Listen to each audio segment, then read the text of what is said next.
The following is a conversation with Dmitry Korkin, his second time on the podcast. He's a professor of bioinformatics and computational biology at WPI, where he specializes in bioinformatics of complex disease, computational genomics, systems biology, and biomedical data analytics. He loves biology, he loves computing, plus he is Russian and recites a poem in Russian at the end of the podcast. What else could you possibly ask for in this world? Quick mention of our sponsors: Brave Browser, NetSuite Business Management Software, Magic Spoon Low Carb Cereal, and 8 Sleep Self-Cooling Mattress. So the choice is browsing privacy, business success, healthy diet, or comfortable sleep. Choose wisely, my friends, and if you wish, click the sponsor links below to get a discount and to support this podcast. As a side note, let me say that to me, the scientists that did the best, apolitical, impactful, brilliant work of 2020 are the biologists who study viruses without an agenda, without much sleep, to be honest, just a pure passion for scientific discovery and exploration of the mysteries within viruses. Viruses are both terrifying and beautiful. Terrifying because they can threaten the fabric of human civilization, both biological and psychological. Beautiful because they give us insights into the nature of life on Earth and perhaps even extraterrestrial life of the not-so-intelligent variety that might meet us one day as we explore the habitable planets and moons in our universe. If you enjoy this thing, subscribe on YouTube, review it on Apple Podcasts, follow on Spotify, support on Patreon, or connect with me on Twitter at Lex Fridman. And now, here's my conversation with Dmitry Korkin. It's often said that proteins and the amino acid residues that make them up are the building blocks of life. Do you think of proteins in this way as the basic building blocks of life? Yes and no. So the proteins indeed is the basic unit, biological unit that carries out important functioning of the cell. However, through studying the proteins and comparing the proteins across different species, across different kingdoms, you realize that proteins are actually much more complicated. So they have so-called modular complexity. And so what I mean by that is an average protein consists of several structural units. So we call them protein domains. And so you can imagine a protein as a string of beads, where each bead is a protein domain. And in the past 20 years, scientists have been studying the nature of the protein domains, because we realize that it's the unit. Because if you look at the functions, right, so many proteins have more than one function, and those protein functions are often carried out by those protein domains. So we also see that in the evolution, those proteins domains get shuffled. So they act actually as a unit. Also from the structural perspective, right? So some people think of a protein as a sort of a globular molecule, but as a matter of fact, is the globular part of this protein is a protein domain. So we often have this, again, the collection of these protein domains align on a string as beads. And the protein domains are made up of amino acid residues. Yes. So we're talking. So it's So this is the basic build. So you're saying the protein domain is the basic building block of the function that we think about proteins doing. So, of course, you can always talk about different building blocks. It's turtles all the way down, but there's a point where there is at the point of the hierarchy where it's the cleanest element block based on which you can put them together in different kinds of ways to form complex function. And you're saying protein domains. Why is that not talked about as often in popular culture? Well, there are several perspectives on this. And one, of course, is the historical perspective, right? So historically, scientists have been able to structurally resolve to obtain the 3D coordinates of a protein for for smaller proteins, and smaller proteins tend to be a single domain protein. So we have a protein equal to a protein domain.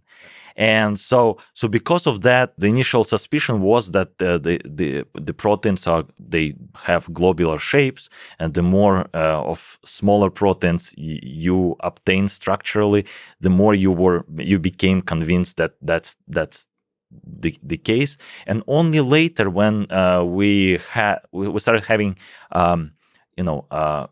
alternative approaches, so the traditional ones are X-ray crystallography and NMR spectroscopy. So these are sort of the two main techniques that give us the 3D coordinates. But nowadays, there is huge breakthrough in cryo-electron microscopy. So the more advanced methods that allow us to to get into the 3D shapes of much larger molecules, molecular complexes. Just to give you one of the common examples for this year, right? So the first experimental structure of a SARS-CoV-2 protein was the cryo-EM structure of the S protein, so the spike protein. And so it was solved very quickly, and the reason for that is the advancement of this technology is pretty spectacular. How many domains does is it more than one domain? Oh yes. I mean, so it's a very complex structure, and it's complex. We on top of the complexity of a single protein, right? So this structure is a complex, is a trimer. So it needs to form a trimer in order to function properly. What's a complex? So a complex is agglomeration of multiple proteins. Okay. And so we can have the same protein copied in multiple, made up in multiple copies, and forming something that we call a homooligomer. Homo means the same, right? So in this case, the spike protein is an example of a homotrimer. Sorry. So it needs 3 copies of itself. 3 copies in order to exactly. We have these 3 chains, the 3 molecular chains coupled together and performing the function. That's what when you look at this protein from the top, you see a perfect triangle. Yeah. So, but other other complexes are made up of different proteins. Some of them are completely different. Some of them are similar. The hemoglobin molecule, right? So it's a protein complex. It's made of 4 basic subunits. 2 of them are identical to each other, and 2 other are identical to each other, but they are also similar to each other, which sort of gives us some ideas about the evolution of this, molecule. And perhaps one of the hypotheses is that in the past it was just a homo tetramer, right? So 4 identical copies, and then it became modify it became mutated over the time and became more specialized. Can we linger on the spike protein for a little bit? Is there something interesting or like beautiful you find about it? I mean, first of all, it's an incredibly challenging protein, and so we, as a part of our sort of research to understand the structural basis of this virus, to sort of structurally decode every single protein in its proteome, we've been working on this spike protein, and one of the main challenges was that the cryo-EM data allows us to reconstruct or to obtain the 3D coordinates of roughly 2/3 of the protein. The rest of the 1/3 of this protein, it's a part that is buried into the membrane of the virus, and of the viral envelope, and it also has a lot of unstable structures around it. So it's chemically interacting somehow with whatever the heck it's connecting to. Yeah, so people are still trying to understand the nature of and the role of this of this 1/3, because the top part, the primary function is to get attached to the ACE2 receptor, human receptor.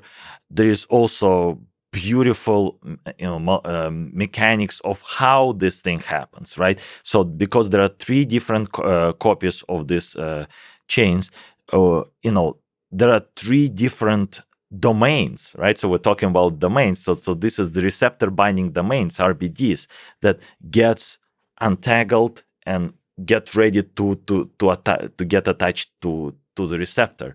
And now they are not necessarily going in a sync mode. As a matter of fact, say synchronous. So yes, so and this is where the another level of complexity comes into play, because right now what we see is we typically see just one of the arms going out and getting ready to be attached to the ACE2 receptors. However, there was a recent mutation that people studied in that spike protein, and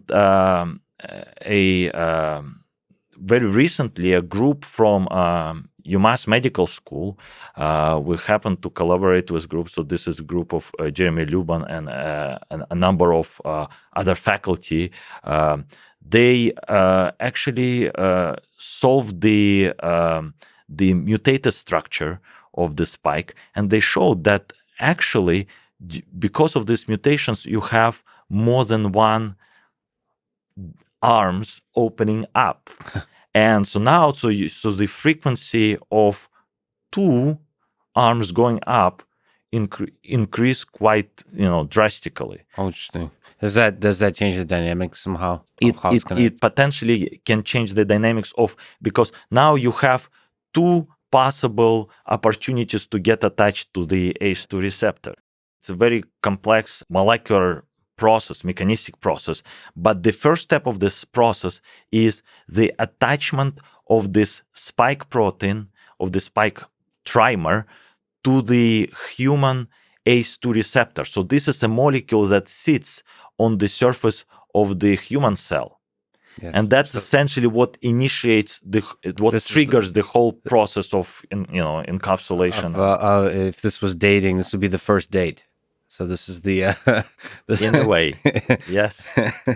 So is it possible to have the spike protein just like floating about on its own, or does it need that interactability with the membrane? Yeah, so it needs to be attached, at least as far as I know. But when you get this thing attached on the surface, right, there is also a lot of dynamics on how it sits on the surface, right? So for example, there was a recent work in where people use the cryo-electron microscopy to get the first glimpse of the overall structure. It's a very low res, but you still get some interesting details about the surface, about what is happening inside, because we have literally no clue until recent work about how the capsid is organized. What's a capsid? So capsid is essentially the inner core of the viral particle, where there is the RNA of the virus, and it's protected by another protein,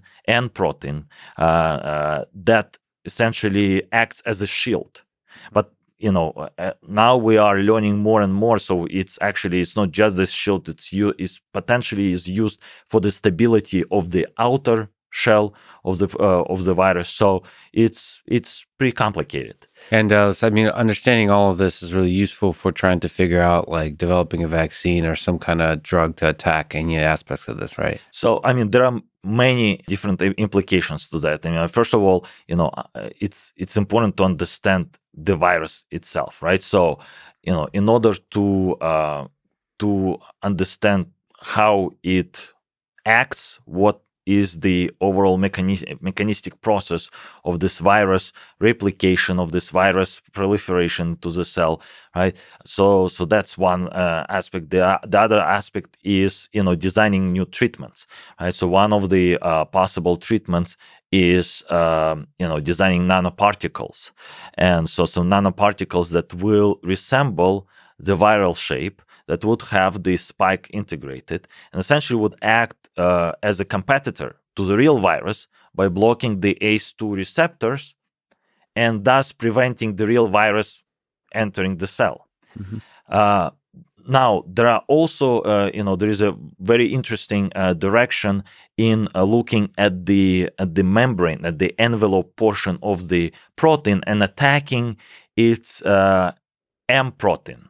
So there are, to give you a sort of a brief overview, there are 4 structural proteins. These are the proteins that made up a structure of the virus. So spike, S protein, that acts as a trimer, so it needs 3 copies. E, envelope protein, that acts as a pentamer, so it needs 5 copies to act properly.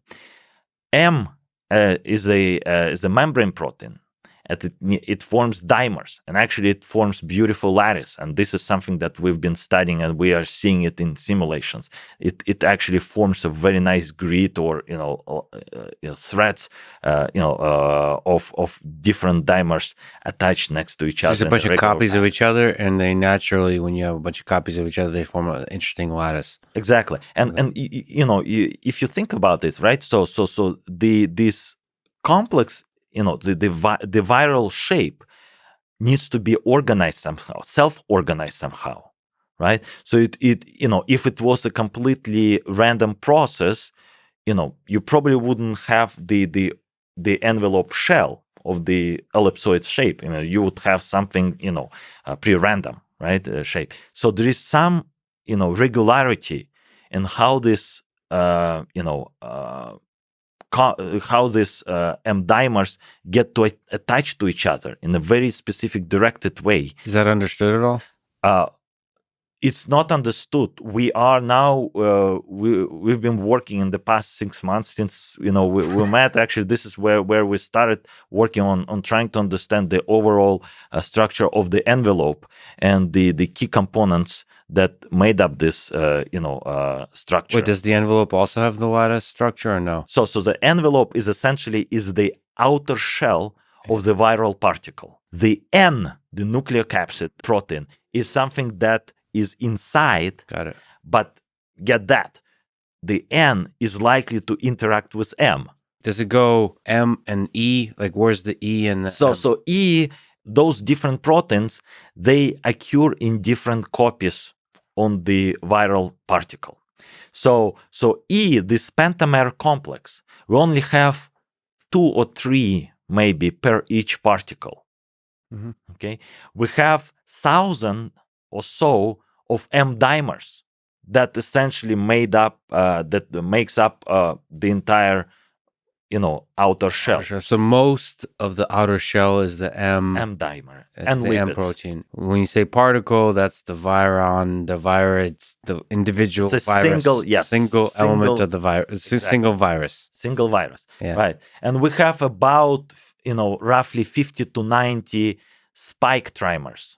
Right. So when you show a per virus particle. Per virus particle. Sorry, what did you say? 50 to 90? 50 to 90, right? Cool. So this is how this thing is organized. And so now, typically, right, so you see these, the antibodies that target, spike protein, certain parts of the spike protein, but there could be also some treatments, right? So these are small molecules that bind strategic parts of these proteins, disrupting its functioning. So one of the promising directions, it's one of the newest directions, is actually targeting the M dimer of the protein, targeting the proteins that make up this outer shell. Because if you're able to destroy the outer shell, you're essentially destroying the viral particle itself. So preventing it from functioning at all. So that's, you think, is from a sort of cybersecurity perspective, virus security perspective, that's the best attack vector, is or like this that's a promising attack vector. I would say yes. So I mean, there's still tons of research needs to be to be done. But yes, I think so there's more attack surface, I guess. More attack surface. But from our analysis, from other evolutionary analysis, this protein is evolutionary more stable compared to the spike protein. And stable means a more static target. Well, yeah. So it doesn't change. It doesn't evolve from the evolutionary perspective so drastically as, for example, the spike protein. There's a bunch of stuff in the news about mutations of the virus in the United Kingdom. Yeah. I also saw in South Africa something. Maybe that was yesterday. You just kind of mentioned about stability and so on. Which aspects of this are mutatable and which aspects, if mutated, become more dangerous? And maybe even zooming out, what are your thoughts and knowledge and ideas about the way it's mutated, all the news that we've been hearing? Are you worried about it from a biological perspective? Are you worried about it from a human perspective? So, I mean, mutations are sort of a general way for these viruses to evolve, right? So it's, it's essentially, this is the way they evolved. This is the way they were able to jump from, one species to another. We also see, some recent jumps. There were some incidents of this virus jumping from human to dogs. So there is some danger in those jumps because every time it jumps, it also mutates, right? So it when it jumps to the species and jumps back, Yeah. right? So it acquires some mutations that are sort of driven by the environment of a new host. Yeah. Right? And it's different from the human environment. And so we don't know whether the mutations that are acquired in the new species are neutral with respect to the human host or maybe damaging. Yeah, change is always scary. But Yeah. so are you worried about, I mean, it seems like because the spread is during winter now seems to be exceptionally high, and especially with a vaccine just around the corner already being actually deployed, there's some worry that this puts evolutionary pressure, selective pressure on the virus for it to mutate. Is that a source of worry? Well, I mean, there is always this thought, in the scientist's mind, what will happen, right? So I know there've been discussions about sort of the arms race between the ability of the humanity to get vaccinated faster than the virus, essentially, becomes, resistant to the vaccine. I mean, I don't worry that much, simply because, there is not that much evidence to that. To aggressive mutation around a vaccine. Exactly. Obviously there are mutations around the vaccine. There are vaccines. So the reason we get vaccinated every year against the seasonal because flu, there's mutations, right? But I think it's important to study it, no doubts, right? So I think one of the, to me, and again, I might be biased because we've been trying to do that as well. But one of the critical directions in understanding the virus is to understand its evolution in order to sort of understand the mechanisms, the key mechanisms that lead the virus to jump, the Nordic viruses to jump from species to another, that the mechanisms that lead the virus to become resistant to vaccines, also to treatments, right? And hopefully that knowledge will enable us to sort of forecast the evolutionary traces, the future evolutionary traces of this virus. I mean, what, from a biological perspective, this might be a dumb question, but is there parts of the virus that, if souped up, like through mutation, could make it more effective at doing its job? We're talking about this specific coronavirus, like, because we were talking about the different, like the membrane, the M protein, the E protein, the N, and the S, the spike. Is there some? And there are 20 or so more in addition to that. But is that a dumb way to look at it? Like, which of these, if mutated, could have the greatest impact, potentially damaging impact on the effectiveness of the virus? So it's actually it's a very good question, because and the short answer is we don't know yet, but of course there is capacity of this virus to become more efficient. The reason for that is, so if you look at the virus, I mean, it's a machine, right? So it's a machine that does a lot of different functions, and many of these functions are sort of nearly perfect, but they are not perfect. And those mutations can make those functions more perfect. For example, the attachment to ACE2 receptor, right, of the spike, right? So,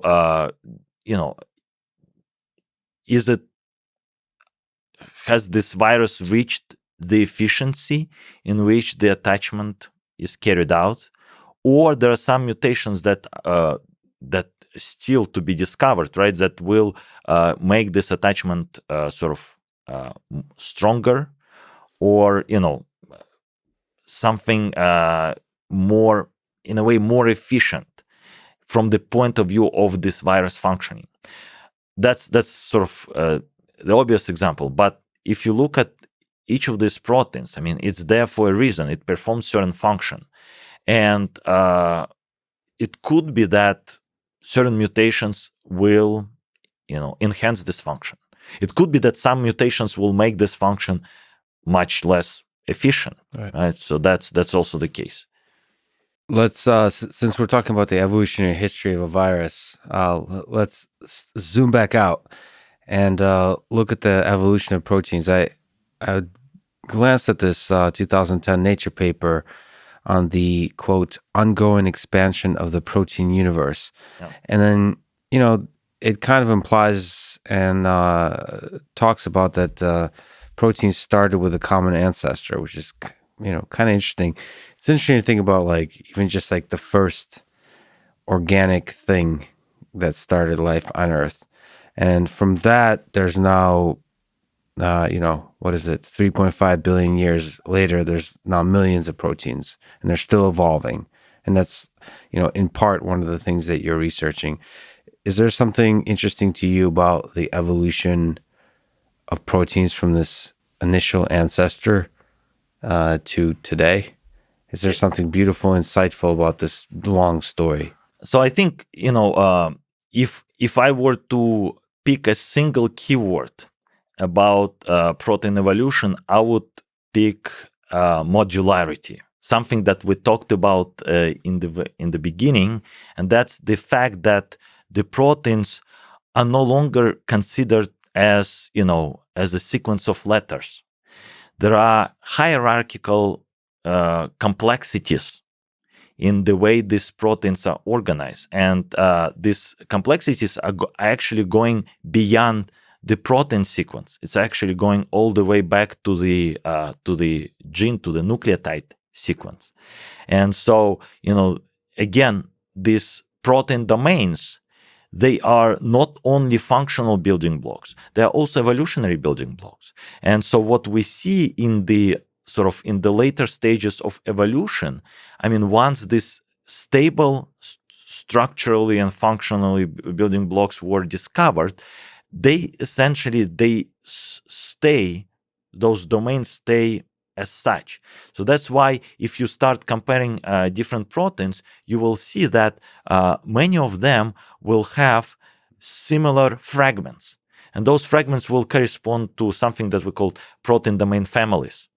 And so they are still different because you still have mutations and different mutations are attributed to diversification of the function of this protein domains. However, you very rarely see the evolutionary events that would split this domain into fragments, because it's once you have the domain split, you actually you can completely cancel out its function, or at the very least you can reduce it, and that's not efficient from the point of view of the cell functioning. So the protein domain level is a very important one. Now, on top of that, right? So if you look at the proteins, right? So you have these structural units, and they carry out the function. But then much less is known about things that connect these protein domains. Something that we call linkers.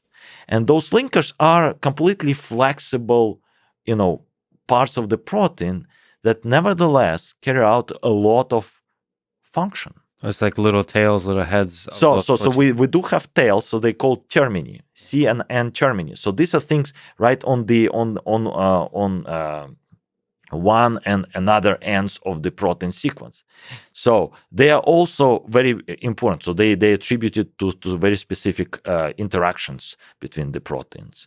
So, but you're referring to the links between domains that connect the domains, and apart from the simple perspective, if you have a very short domain, you have a very short linker, you have two domains next to each other. They are forced to be next to each other. If you have a very long one, you have the domains that are extremely flexible, and they carry out a lot of sort of spatial reorganization, right? That's so awesome. But on top of that, right, just this linker itself, because it's so flexible, it actually can adapt to a lot of different shapes, and therefore it's a very good interactor when it comes to interaction between this protein and other protein, right? So these things also evolve, and they in a way have different laws of the driving laws that underlie the evolution, because they no longer need to preserve certain structure, right? Unlike protein domains. And so now, on top of that, you have something that is even less studied, and this is something that attributed to the concept of alternative splicing. So alternative splicing, so it's a very cool concept. It's something that we've been fascinated about for over a decade in my lab, and trying to do research with that. But so typically, a simplistic perspective is that one gene is equal one protein product, right? So you have a gene, you transcribe it and translate it, and it becomes a protein. In reality, when we talk about eukaryotes, especially sort of more recent eukaryotes that are very complex, the gene is no longer equal to one protein. It actually can produce multiple functionally active protein products, and each of them is called an alternatively spliced product. The reason it happens is that if you look at the gene, it has also blocks, and the blocks, some of which, and it's essentially, it goes like this. So we have a block that will later be translated, we call it exon. Then we'll have a block that is not translated, cut out, we call it intron. So we have exon, intron, etc., etc., right? So and sometimes you can have dozens of these exons and introns. So what happens is, during the process when the gene is converted to RNA, we have things that are cut out the introns that cut out, and exons that now get assembled together. Mhm. And sometimes we will throw out some of the exons, and the remaining protein product will It'll become still be the same. different. Oh, different. Right? So now you have fragments of the protein that no longer there. They were cut out with the introns. Okay. Sometimes you will essentially take one exon and replace it with another one, right? So there's some flexibility in this process. So that creates a whole new level of complexity. Because now is this random though? Is it random? No, it's not random. And this is where I think now the appearance of this modern single cell and before that tissue level sequencing, next generation sequencing techniques such as RNA-seq allows us to see that these are the events that often happen in response. It's a dynamic event that happens in response to disease or in response to certain developmental stage of a cell. And this is an incredibly complex layer that also undergoes, because it's at the gene level, right? So it undergoes certain evolution, right? And now we have this interplay between what is happening in the protein world and what is happening in the gene and RNA world. And for example, it's often that we see that the boundaries of these exons coincide with the boundaries of the protein domains. Right, so there is close interplay to that. It's not always. Otherwise it would be too simple, right? But we do see the connection between those sort of machineries, and obviously the evolution will pick up this complexity, and select for whatever is successful, whatever is interesting function. We see that complexity in play, and makes this question more complex but more exciting. As a small detour, I don't know if you think about this into the world of computer science. There's Douglas Hofstadter, I think, came up with a name of Quine, which are, I don't know if you're familiar with these things, but it's computer programs that have, I guess, exon and intron, and they copy. The whole purpose of the program is to copy itself. So it prints copies of itself, but can also carry information inside of it. So it's a very kind of crude, fun exercise of can we sort of replicate these ideas from cells of can we have a computer program that when you run it, just prints itself, the entirety of itself, and does it in different programming languages and so on. And I've been playing around and writing them. It's a kind of fun little exercise. When I was a kid, so it was essentially one of the sort of main stages in informatics Olympiads that you have to reach in order to be any so good. Is you should be able to write a program that replicates itself. And so the task then becomes even, sort of more complicated. So what is the shortest? What is the shortest program? Yeah. And of course, it's a function of a programming language. But I remember, long time ago when we tried to make it shorter and shorter and find the shortcuts. There's actually on Stack Exchange, there's an entire site called Code Golf, I think, where the entirety is just a competition. People just come up with whatever task. I don't know, like write code that reports the weather today. And the competition is about, in whatever programming language, what is the shortest program? And it makes you actually, people should check it out because it makes you realize there's some weird programming languages out there. But, just to dig on that a little deeper, do you think, in computer science, we don't often think about programs. There's like the machine learning world now that's still kind of basic programs.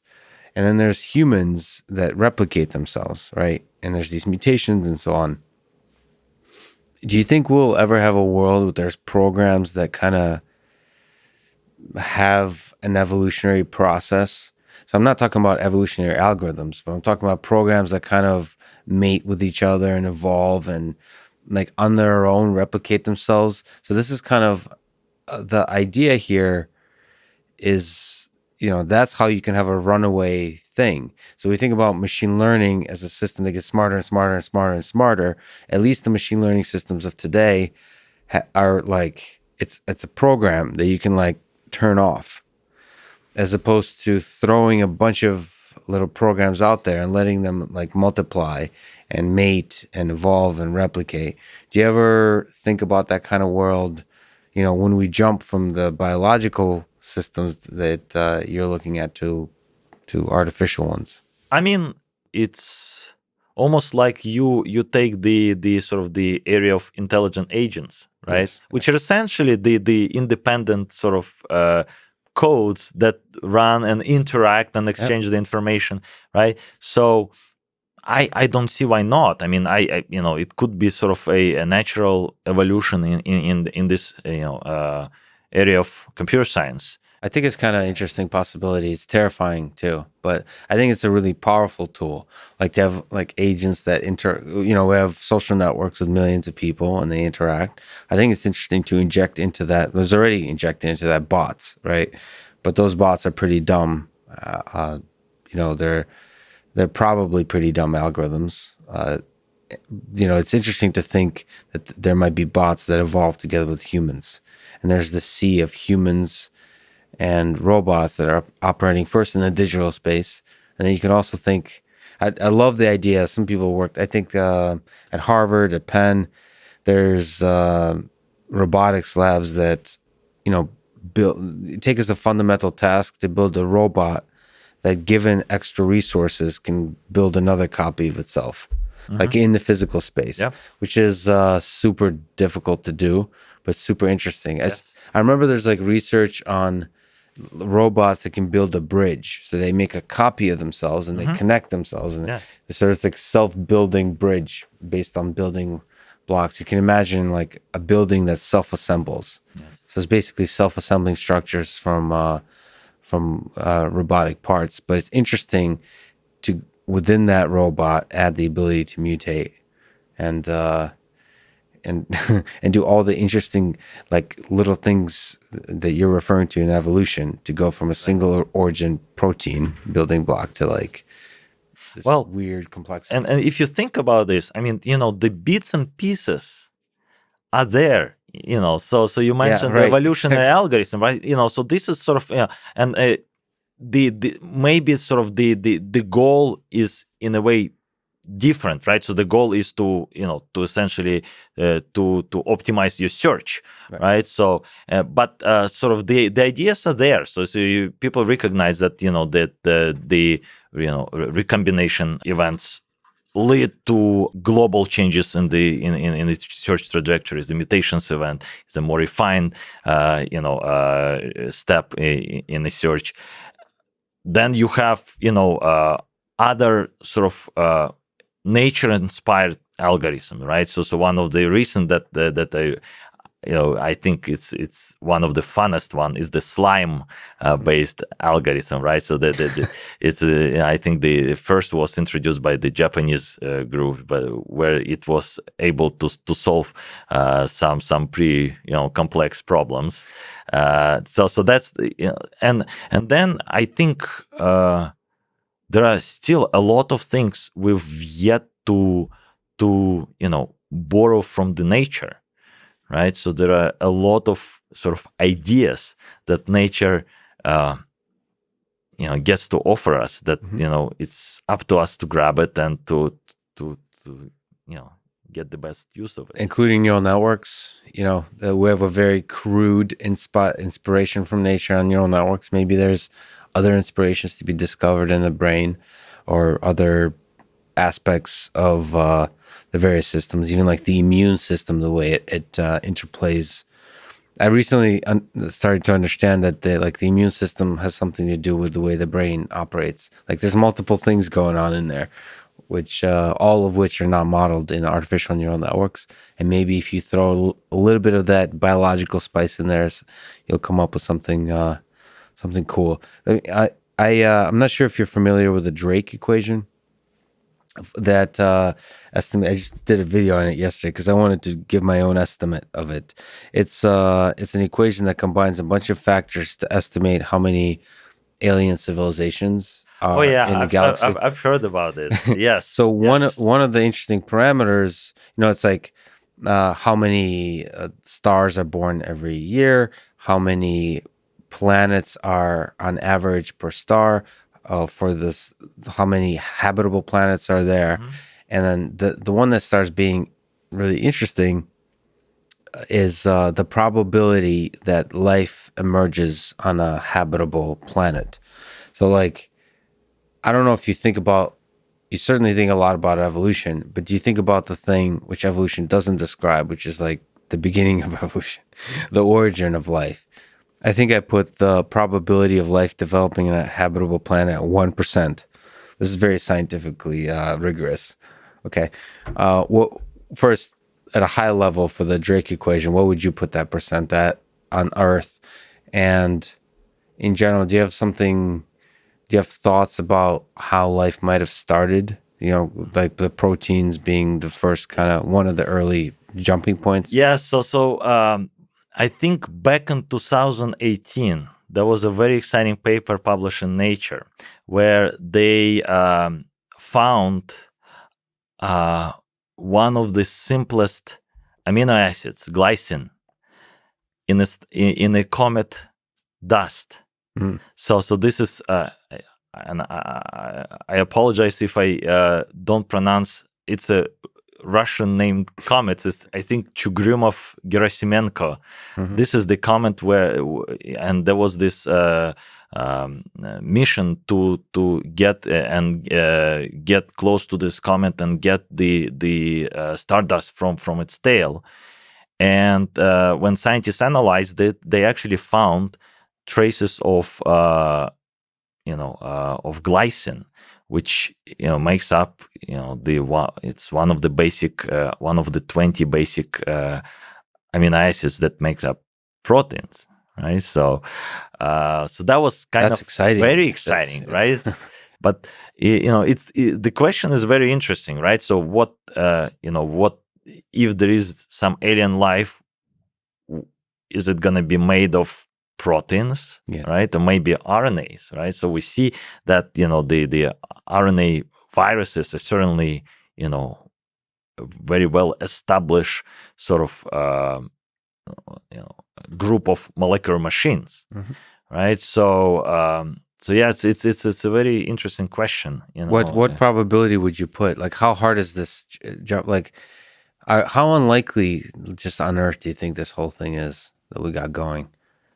Like, are we really lucky, or is it inevitable? Like, what's your sense when you sit back and think about life on Earth? Is it higher or lower than 1%? Well, because 1% is pretty low, but it still is like, damn, that's a pretty good chance. Yes, it's a pretty good chance. I mean, I would personally, but again, I'm probably not the best person to do such estimations, but I would intuitively I would probably put it lower. Lower. But still, I mean, So we're really lucky here on Earth. I mean, or the conditions are really good. It's that's I think that everything was right in a way, right? So it's not the conditions were not like ideal if you try to look at what was several billions years ago when the life emerged. So there is something called the rare Earth hypothesis that in counter to the Drake equation says that the conditions of Earth, if you actually were to describe Earth, it's quite a special place. So special it might be unique in our galaxy and potentially close to unique in the entire universe. Like, it's very difficult to reconstruct those same conditions. And what the rare Earth hypothesis argues is all those different conditions are essential for life. And so that's sort of the counter, like all the things thinking that Earth is pretty average. I mean, I can't really, I'm trying to remember to go through all of them, but just the fact that it is shielded from a lot of asteroids, obviously the distance to the sun, but also the fact that it's like a perfect balance between the amount of water and land and all those kinds of things. I don't know. There's a bunch of different factors that I don't remember. There's a long list, but it's fascinating to think about if in order for something like proteins and then DNA and RNA to emerge, you need and basic living organisms, you need to be a very close to an Earth-like planet, which would be sad. Or exciting. I don't know which. If you ask me, in a way, I put a parallel between, between our own research and, I mean, from the intuitive perspective, you have those two extremes, and the reality is never, very rarely, falls into the extremes. It's always the optimum is always reached somewhere in between. So and that's what I tend to think. I think that we're probably somewhere in between. So they were not unique, but again, the chances are, reasonably small. The problem is we don't know the other extreme. Is like, I tend to think that we don't actually understand the basic mechanisms of like what this is all originated from. Like, it seems like we think of life as this distinct thing, maybe intelligence is a distinct thing, maybe the physics that from which planets and suns are born is a distinct thing, but that could be it's like the Stephen Wolfram thing. It's like from simple rules emerges greater and greater complexity. So, I tend to believe that just life finds a way. Like, we don't know the extreme of how common life is, because it could be life is like everywhere. like so everywhere that it's almost like laughable, like that we're such idiots to think we're like it's like ridiculous to even like think.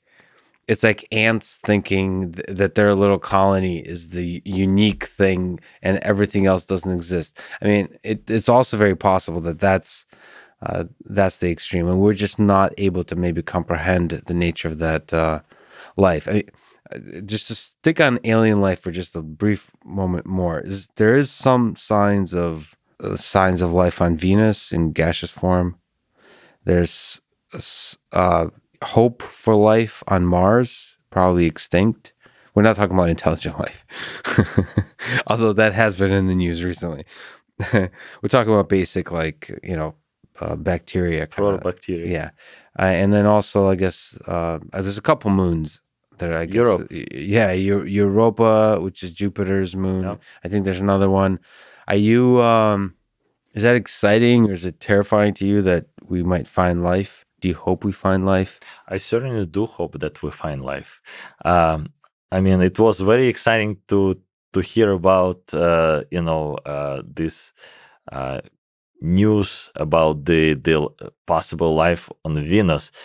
It'd be nice to have hard evidence of something with, which is what the hope is for Mars and Europa. But do you think those organisms would be similar biologically, or would they even be sort of carbon based if we do find them? I would say they would be carbon based. How similar? It's a big question, right? So it's the moment we discover things outside Earth, right? Even if it's a tiny little single cell, I mean, there is so much. Just imagine that. That would be so. I think that would be another turning point for the science, And especially if it's different in some very new way, that's exciting, because that says that's a definitive state, not a definitive, but a pretty strong statement that life is everywhere in the universe. To me, at least, that's really exciting. You brought up Joshua Lederberg in an offline conversation.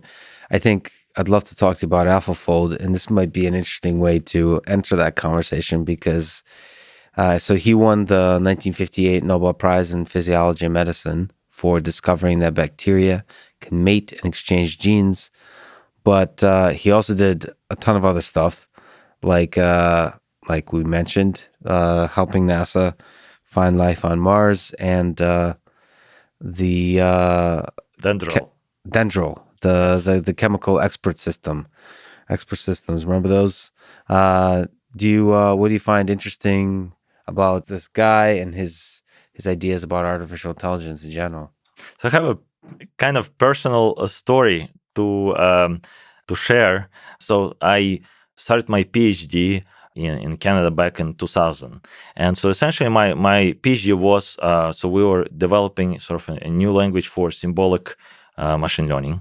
So it's different from the feature-based machine learning, and one of the sort of cleanest applications of this, of this approach, of this formalism, was to cheminformatics and computer-aided drug design, right? So essentially, we were, so as a part of my research, I developed a system that essentially looked at chemical compounds of, say, the same therapeutic category, male hormones, right?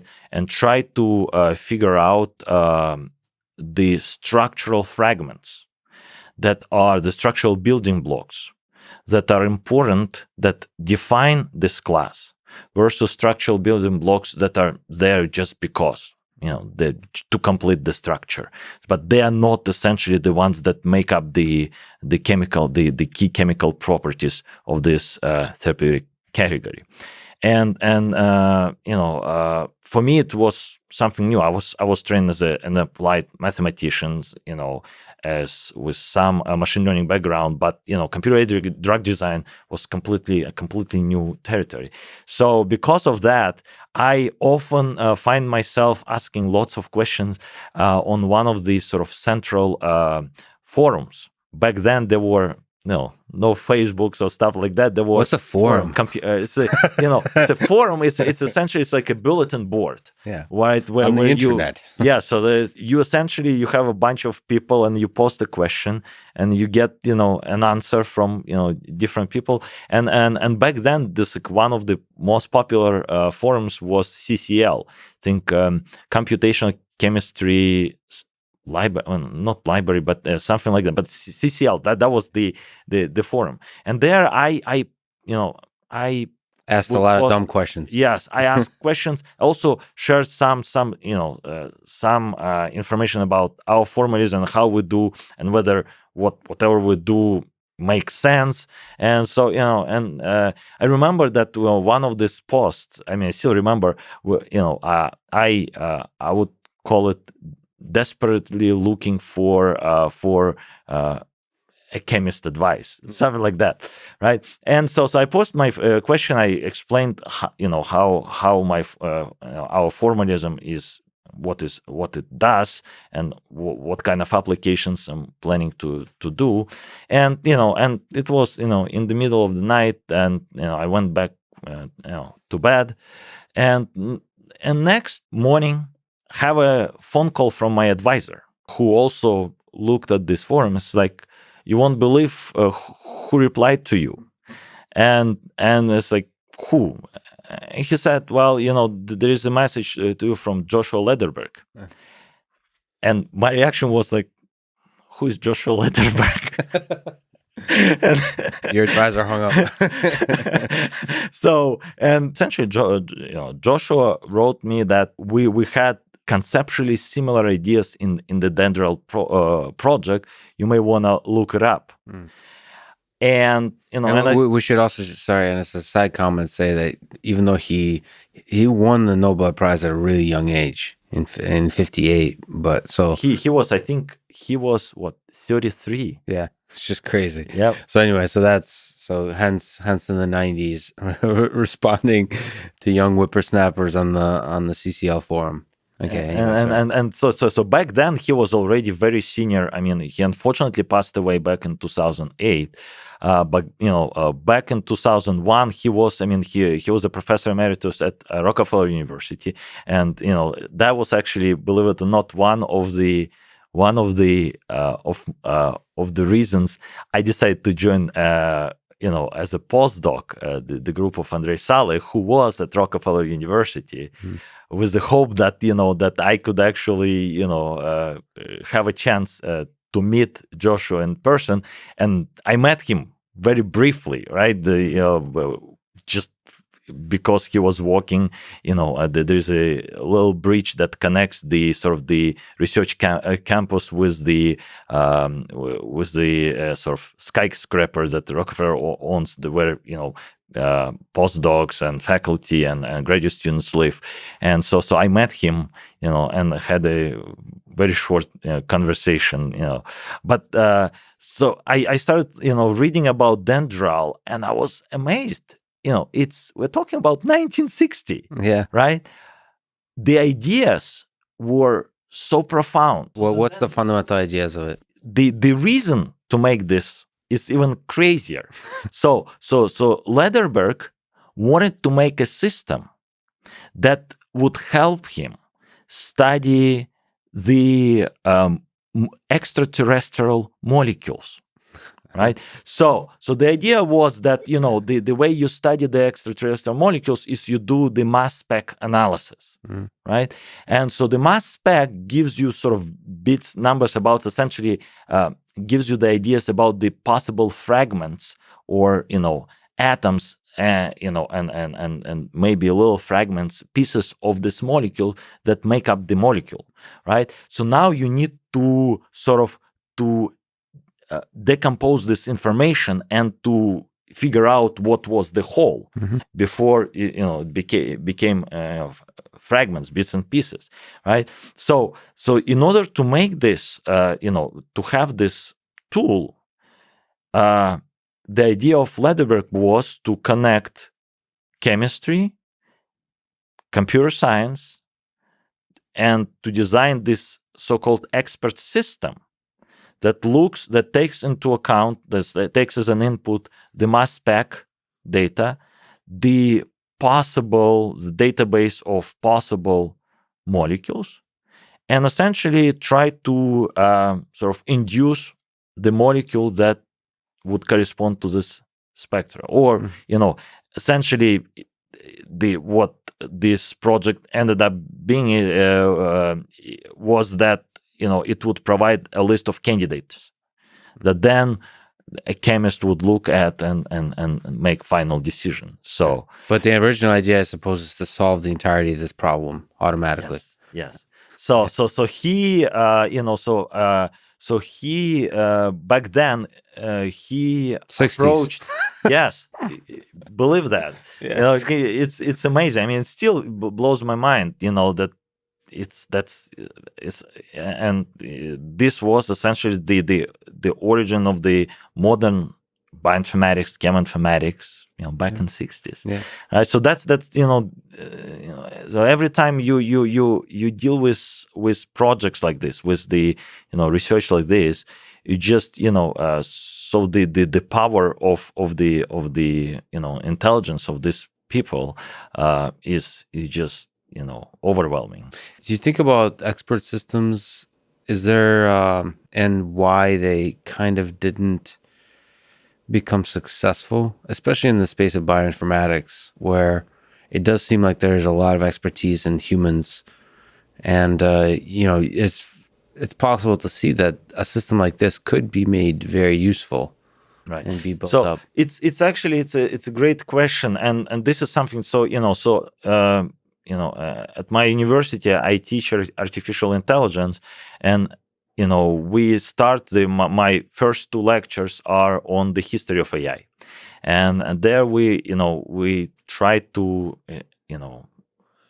go through the main stages of AI, and so the question of why expert systems failed or became obsolete, it's actually a very interesting one. And there are, if you try to read the historical perspectives, there are actually two lines of thoughts. One is that they were essentially not up to the expectations, and so therefore they were replaced, by other things, right?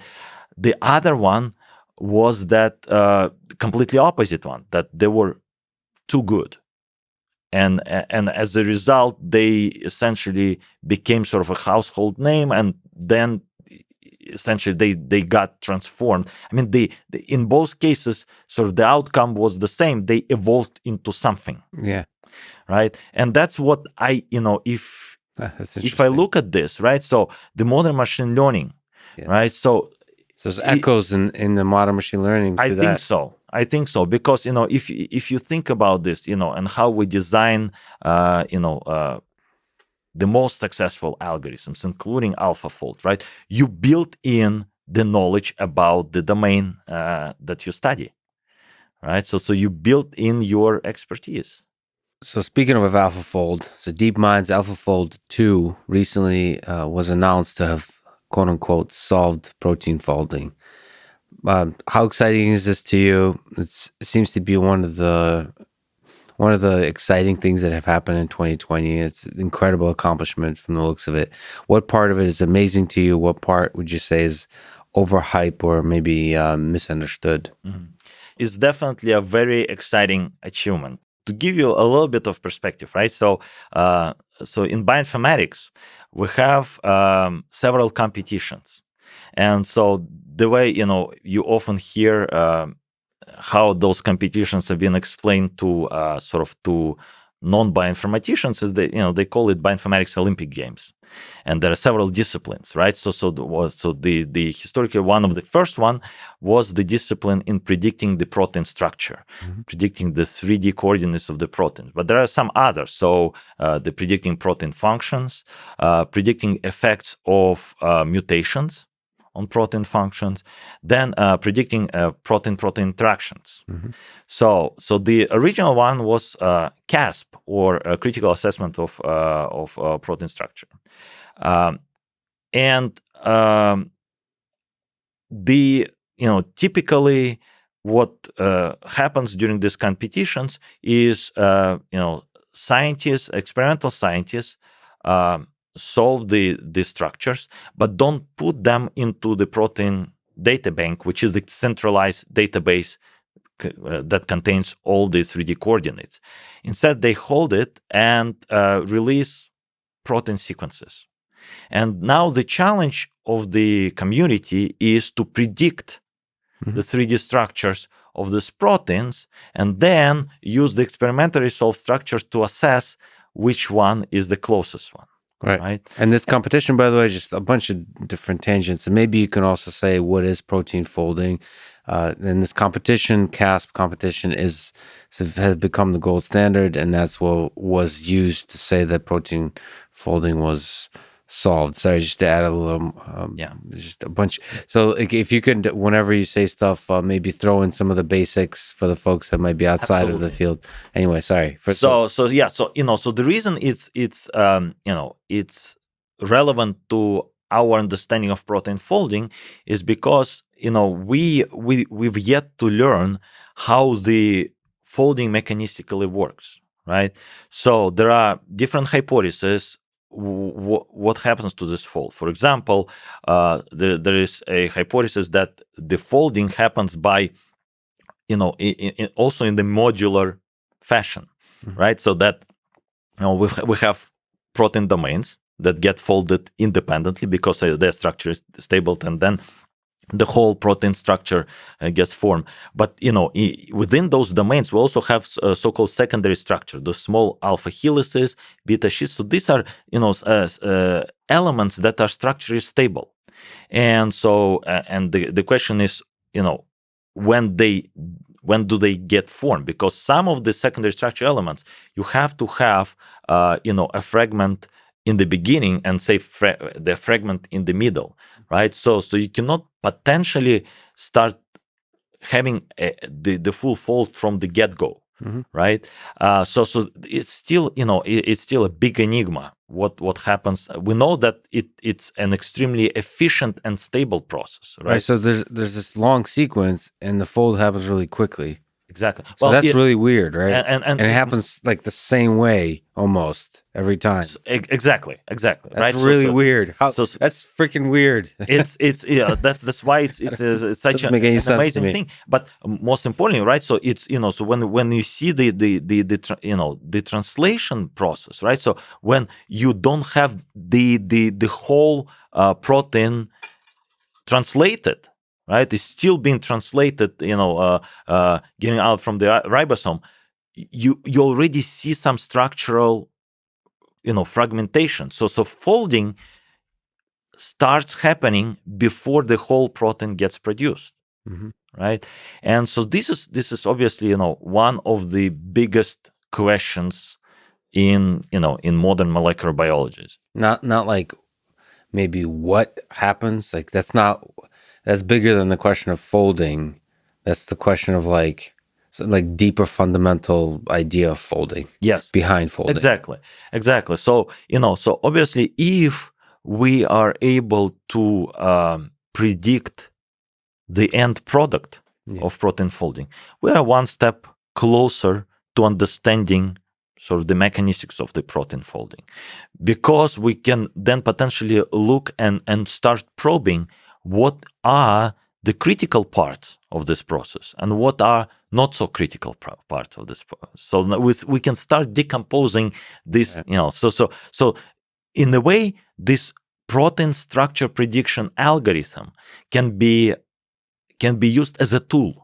Right, so you change the you modify the protein, you get back to this tool, it predicts, okay, it's completely unstable. Yeah, which aspects of the input will have a big impact on the output. Exactly. So what happens is, we typically have some sort of incremental advancement.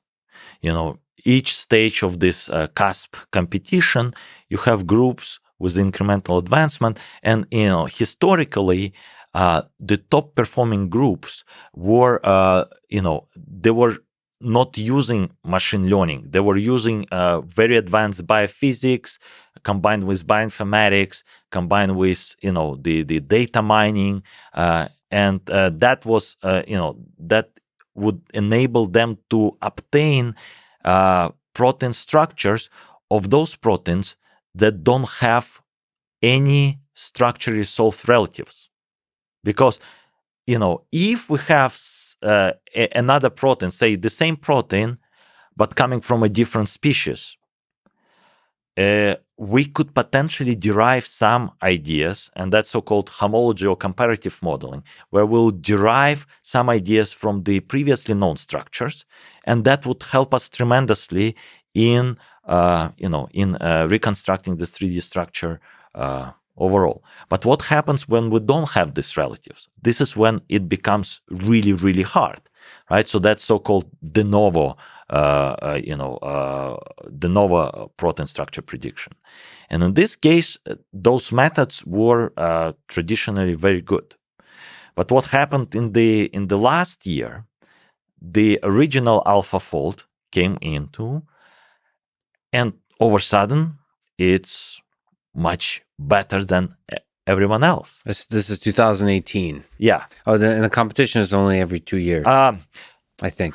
And then, so it was sort of kind of a shockwave to the bioinformatics community that we have like a state-of-the-art machine learning system that does structure prediction, and essentially what it does, if you look at this, it actually predicts the context. So the process of reconstructing the 3D structure starts by predicting the context between the different parts of the protein, and the context is essentially the parts of the proteins that are in a close proximity to each other. Right. So it actually, the machine learning part seems to be estimating. You can correct me if I'm wrong here, but it seems to be estimating the distance matrix, which is like the distance between the different parts. Yeah. So we call it the contact map. Map. Right. So once you have the contact map, the reconstruction is becoming more straightforward. Yeah. Right. But so the contact map is the key. And so that what happened. And now we started seeing in this current stage, right? Well, in the most recent one, we started seeing the emergence of these ideas in others people works, right? But yet here's AlphaFold 2 that again outperforms everyone else. and also by introducing yet another wave of the machine learning ideas. Yeah, there does seem to be also an incorporation. First of all, the paper is not out yet, but there's a bunch of ideas already out. There does seem to be an incorporation of this other thing. I don't know if it's something that you could speak to, which is like the incorporation of like other structures, like evolutionary similar structures that are used to kind of give you hints. Yes. So the evolutionary similarity is something that we can detect at different levels, right? So we know, for example, that the structure of proteins is more conserved than the sequence. The sequence could be very different, but the structural shape is actually still very conserved. So that's sort of the intrinsic property that, in a way related to protein folds, to the evolution of the, of the protein, of proteins and protein domains, etc. But we know that. I mean, there've been multiple studies, and ideally, if you have structures, you should use that information. However, sometimes we don't have this information. Instead, we have a bunch of sequences. Sequences we have a lot, right? So we have, hundreds, thousands of different organisms sequenced, right?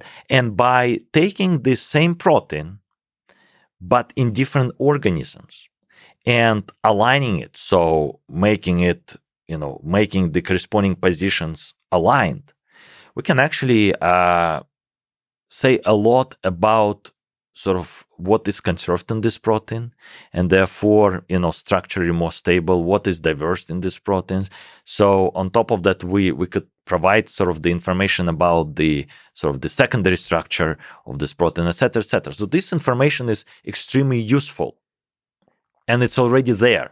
So while it's tempting to do a complete ab initio, so you just have a protein sequence and nothing else, the reality is such that we are overwhelmed with this data.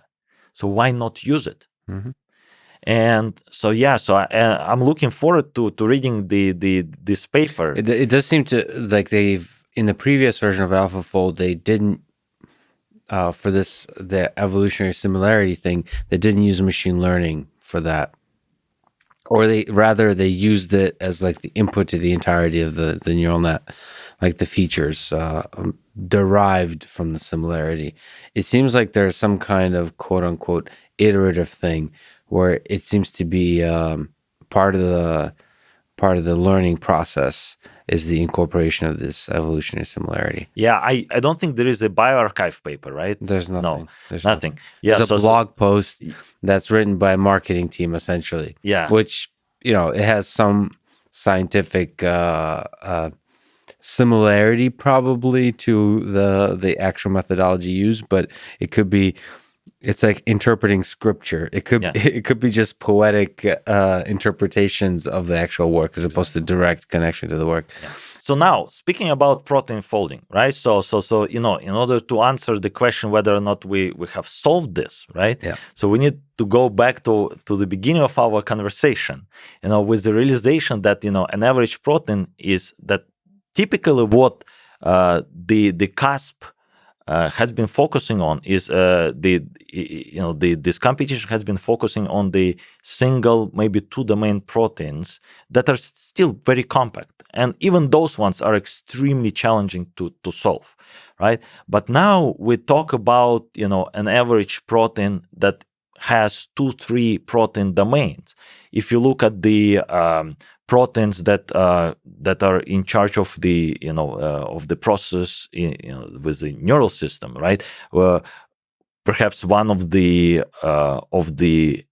most recently evolved sort of systems in an organism, right? All of them, well, the majority of them are highly multi-domain proteins. So they are, some of them have 5, 6, 7, and more domains, right? And, we are very far away from understanding how these proteins are folded. So the complexity of the protein matters here. The complexity of the protein modules or the protein domains.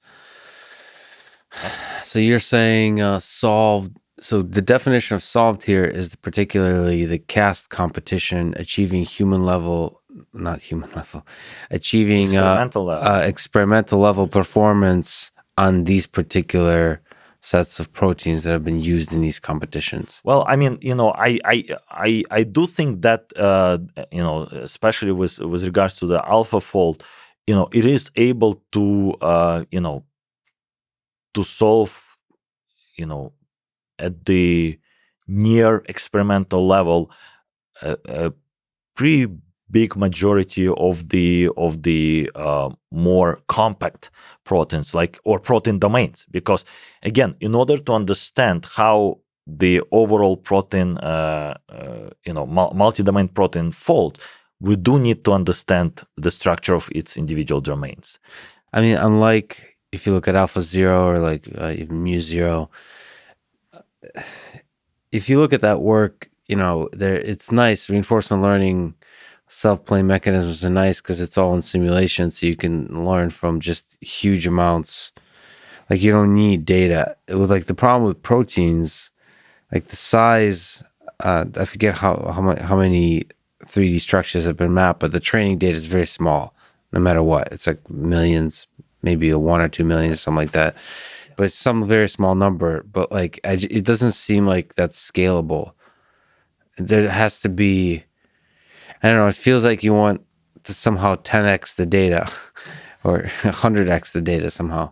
Yes, but we also can take advantage of homology models, right? So the models that are of very good quality because they are essentially obtained based on the evolutionary information, right? So you can. There is a potential to enhance this information, and use it again to empower the training set. And I think I am actually very optimistic. I think it's been one of these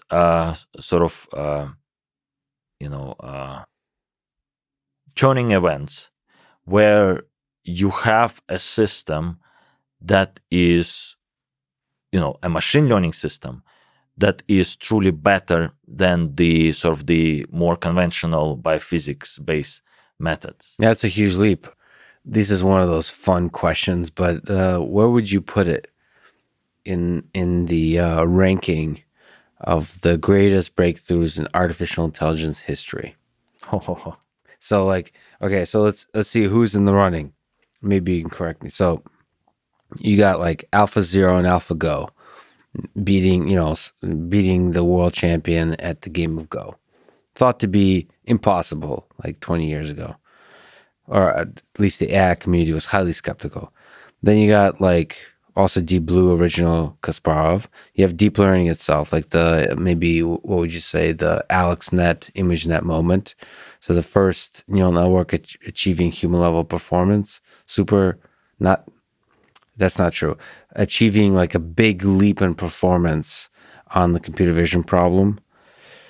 There is OpenAI, the whole like GPT-3, that whole space of transformers and language models just achieving this incredible performance of application of neural networks to language models.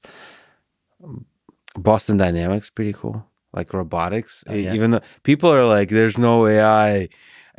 No, there's no machine learning currently, but AI is much bigger than machine learning. Yes. So that just the engineering aspect, I would say, is one of the greatest accomplishments in engineering side.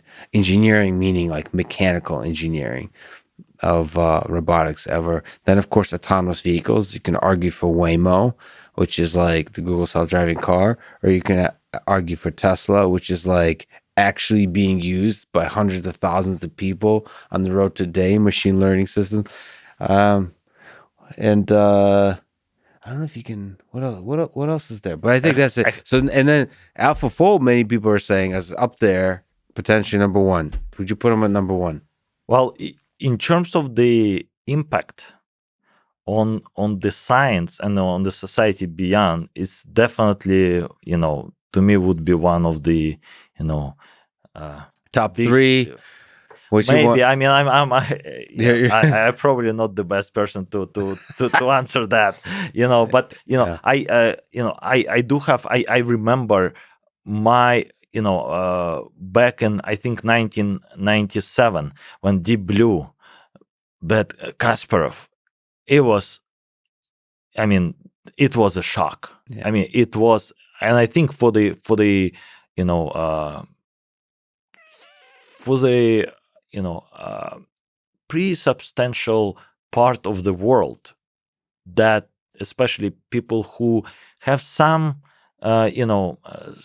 experience with chess, right, and realizing how incredibly human this game, how much of a brain power you need, to reach those levels of grandmasters, right, level. Yeah, and it's probably one of the first time, and how good Kasparov was. And again, yeah, so Kaspar is arguably one of the best ever, right? Yeah.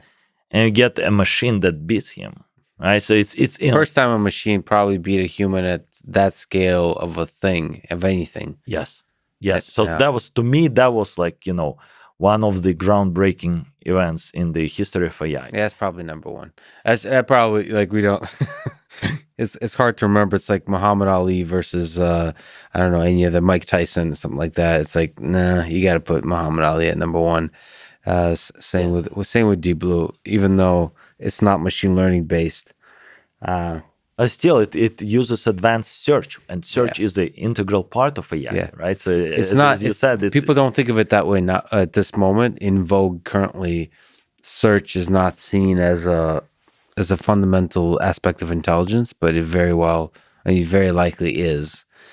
In fact, I mean, that's what neural networks are. Is they're just performing search on the space of parameters, and it's all search. all of intelligence is some form of search, and you just have to become clever and clever at that search problem. And I also have another one that you didn't mention. That's one of my favorite ones. Is so you probably heard of this. It's I think it's called Deep Rembrandt.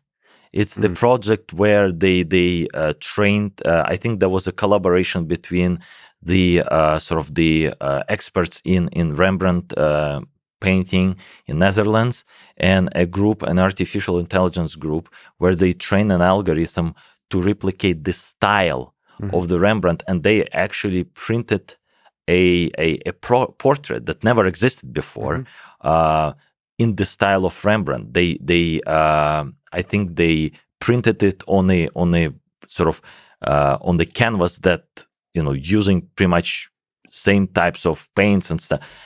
To me, it was mind blowing. Yeah, it's in the space of art. That's interesting. There hasn't been maybe that's it, but I think there hasn't been an ImageNet moment yet in the space of art. You haven't been able to achieve superhuman level performance in the space of art, even though there was, there's this big famous thing where there was a piece of art was purchased, I guess, for a lot of money. Yes. Yeah. But it's still, people are like, in the space of music, at least, that's, it's clear that human created pieces are much more popular. So there hasn't been a moment where it's like, oh, we're now, I would say in the space of music, what makes a lot of money, we're talking about serious money, it's music and movies, or like shows and so on, and entertainment. There hasn't been a moment where AI was able to create a piece of music or a piece of cinema, or like Netflix show, that is that's sufficiently popular to make a ton of money. Yeah. And that moment would be very, very powerful, because that's an AI system being used to make a lot of money. And like direct, of course, AI tools, like even Premiere, audio editing, all the editing, everything I do to edit this podcast, there's a lot of AI involved. Actually, there's this program, I want to talk to those folks just because I want to nerd out. It's called Isotope. I don't know if you're familiar with it. They have a bunch of tools of audio processing, and they have, I think they're Boston based. Just, it's so exciting to me to use it like on the audio here, because it's all machine learning.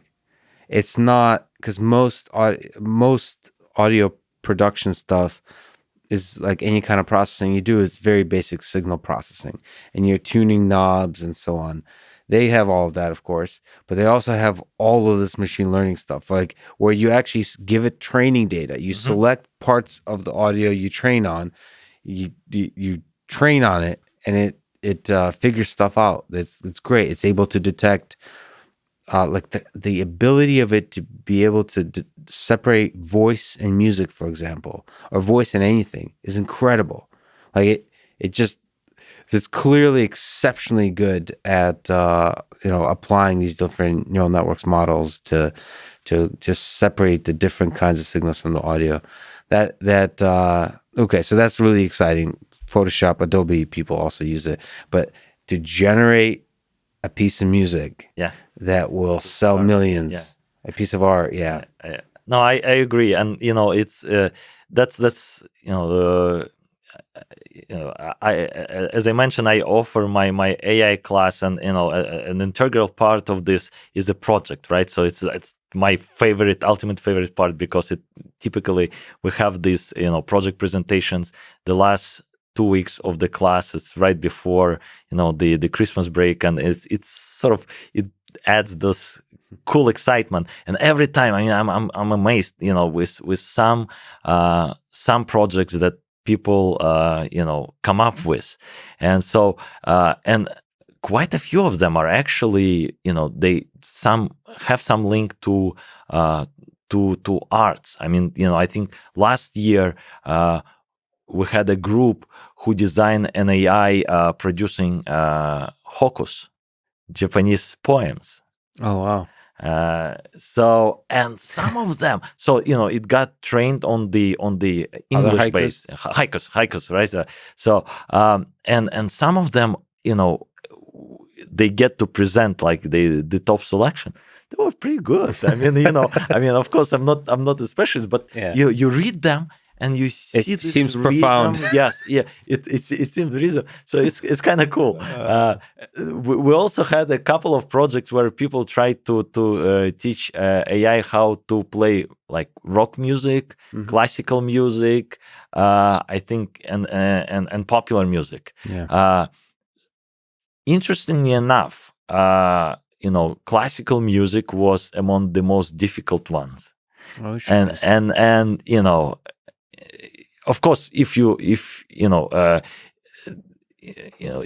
look at the at like grandmasters of music like Bach, right? So there is a lot of almost math. Well, he's very mathematical. Yeah, exactly. Right? So this is, I would imagine that at least some style of this music could be picked up, but then you have this completely different spectrum of classical composers, and so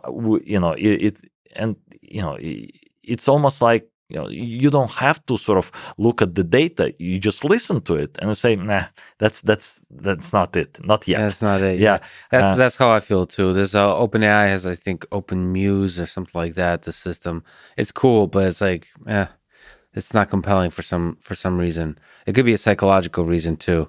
Maybe we need to have a human being, a tortured soul behind the music. I don't know. Yeah, no, that absolutely, I completely agree. But yeah, whether or not one day we'll have, a song written by an AI engine to be in top charts, musical charts, I wouldn't be surprised. I wonder if we already have one and it just hasn't been announced. we wouldn't know.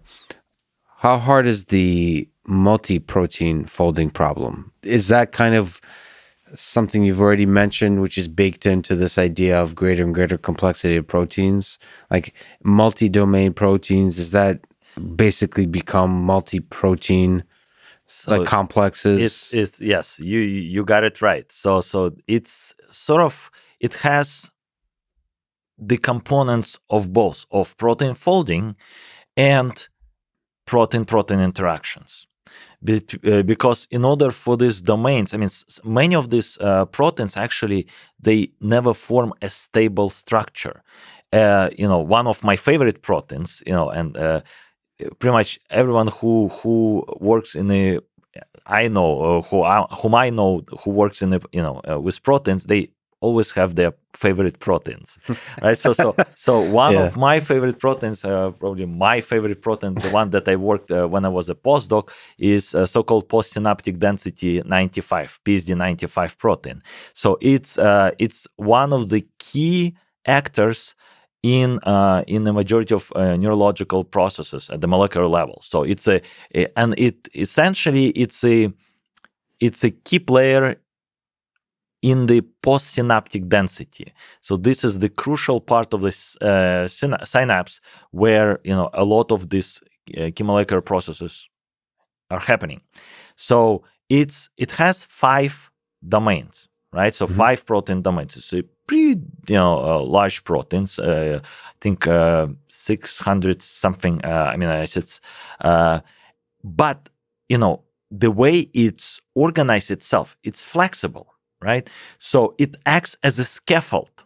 So it is used to bring in other proteins. So they start acting in the orchestrated manner, right? So, and the type of the shape of this protein, it's in a way there are some stable parts of this protein, but there are some flexible. And this flexibility is built into the protein in order to become sort of this multifunctional machine. So do you think that kind of thing is also learnable through the AlphaFold 2 kind of approach? I mean, the time will tell. Is it another level of complexity? Like, is it like how big of a jump in complexity is that whole thing? To me, it's yet another level of complexity, because when we talk about protein-protein interactions, and there is actually a different challenge for this called Capri, and so that is focused specifically on macromolecular interactions, protein-protein, protein DNA, etc. So, but it's there are different mechanisms that govern molecular interactions and that need to be picked up, say, by a machine learning algorithm. Interestingly enough, we participated for a few years in this competition. We typically don't participate in competitions. I don't know, don't have enough time, because it's very intensive. It's it's a very intensive process. But we participated back in about 10 years ago or so.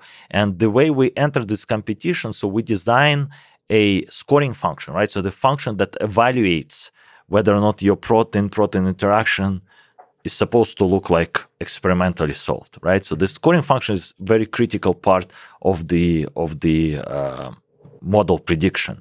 So we designed it to be a machine learning one, and so it was one of the first machine learning based scoring function used in Capri, and we essentially learned what should contribute, what are the critical components contributing into the protein-protein interaction. So this could be converted into a learning problem, and thereby it could be learned.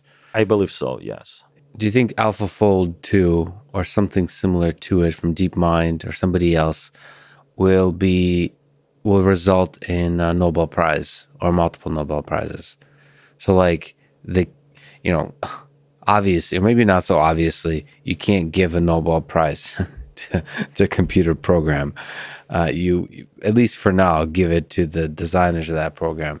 But do you see one or multiple Nobel Prizes where AlphaFold 2 is like a large percentage of what that prize is given for? Would it lead to discoveries at the level of Nobel Prizes? I mean, I think we are definitely destined to see the Nobel Prize becoming sort of to be evolving with the evolution of science. And the evolution of science is such that it now becomes like really multifaceted, right? So where you don't really have like a unique discipline, you have sort of a lot of cross-disciplinary talks in order to achieve sort of, really big advancements, So I think, the computational methods will be acknowledged in one way or another. And as a matter of fact, they were first acknowledged back in 2013, right? Where, the first three people were, awarded the Nobel Prize for study the protein folding, right? The principle. And, I think all three of them are computational biophysicists, right? So, that I think is unavoidable. It will come with the time. The fact that, AlphaFold and similar approaches, because again, it's a matter of time that people will embrace this principle, and we'll see more and more such such tools coming into play. But these methods will be critical in a scientific discovery. No doubts about it. On the engineering side, maybe a dark question, but do you think it's possible to use these machine learning methods to start to engineer proteins? And the next question is something quite a few biologists are against, some are for study purposes, is to engineer viruses. Do you think machine learning, like something like AlphaFold, could be used to engineer viruses? So to answering the first question, it has been, a part of the research in the protein science. The protein design is a very prominent areas of research. Of course, one of the pioneers is David Baker and Rosetta algorithm that, essentially was doing the de novo design and was used to design new proteins. And design of proteins means design of function. So like when you design a protein, you can control, the whole point of a protein, with the protein structure comes a function, like Correct. It's doing something. Correct. So you can design different things that you can look at the proteins from the functional perspective. You can also look at the proteins from the structural perspective, right? So the structural building blocks. So if you want to have a building block of a certain shape, you can try to achieve it by introducing a new protein sequence and predicting how it will fold. Mm-hmm. So with that, it's a natural one of the natural applications of these algorithms. Now, talking about engineering a virus with machine learning. Right? So luckily for us, we don't have that much data. Right? Yeah. We actually, right now, one of the projects that we are carrying on in the lab is we're trying to develop a machine learning algorithm that determines whether or not the current strain is pathogenic. And the current strain of the coronavirus. Of the virus.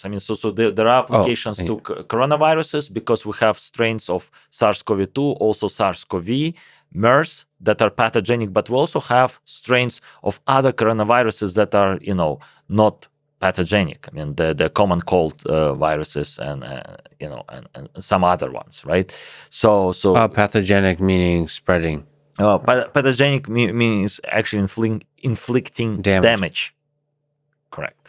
There are also some, seasonal versus pandemic strains of influenza, right? And to determining what are the molecular determinant, right? So that are built into the protein sequence, into the gene sequence, right? So and whether or not the machine learning can determine those components, right? Oh, interesting. So like using machine learning that's really interesting to given give the input is like what the protein entire sequence. the protein sequence, and then determine if this thing is going to be able to do damage to a biological system. Yeah.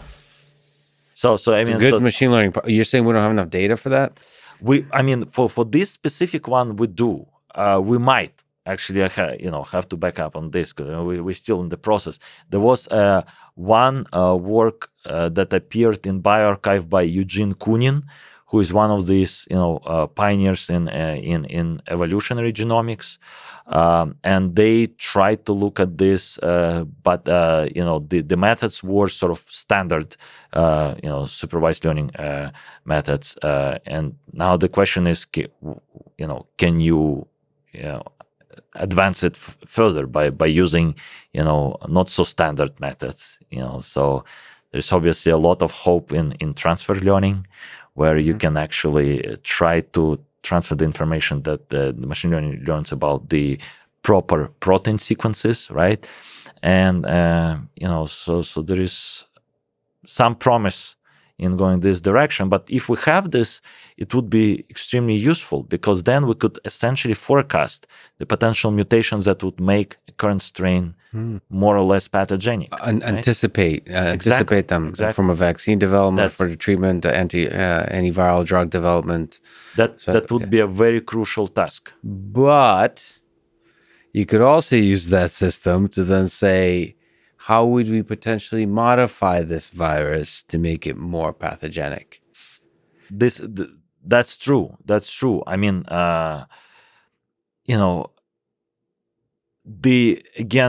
the hope is, well, several things, right? So one is that, it's, even if you design a sequence, right? So to carry out the actual experimental biology, to ensure that all the components working, is a completely different matter. Difficult process. Yes. Then we've seen in the past there could be some regulation of the moment the scientific community recognizes that it's now becoming no longer a sort of a fun puzzle to for machine learning. Could be a weapon. Yeah. So then there might be some regulation. So I think back in 2015 there was there was an issue on regulating the research on influenza strains, right? That there were several groups use sort of the mutation analysis to determine whether or not this strain will jump from one species to another. And I think there was like a half a year moratorium on the research on the paper published until scientists analyzed it and decided that it's actually safe. I forgot what that's called. Something of function, test of function. Gain of function, loss of function. Gain of function, yeah. Gain of function, loss of function. That's right. Sorry. It's like, let's watch this thing mutate for a while to see what kind of things we can observe. I guess I'm not so much worried about that kind of research if there's a lot of regulation and if it's done very well and with competence and seriously. I am more worried about kind of this. The underlying aspect of this question is more like 50 years from now. Speaking to the Drake equation, one of the parameters in the Drake equation is how long civilizations last. And that seems to be the most important value, actually, for calculating if there's other alien intelligent civilizations out there. That's where there's most variability. Assuming, like, if that percentage that life can emerge is like not zero, like if we're like super unique, then it's the how long we last is basically the most important thing.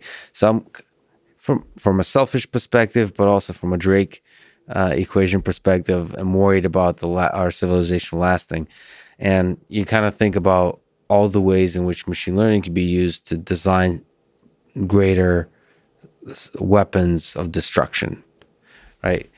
And I mean, one way to ask that, if you look sort of 50 years from now, 100 years from now, would you be more worried about natural pandemics or engineered pandemics?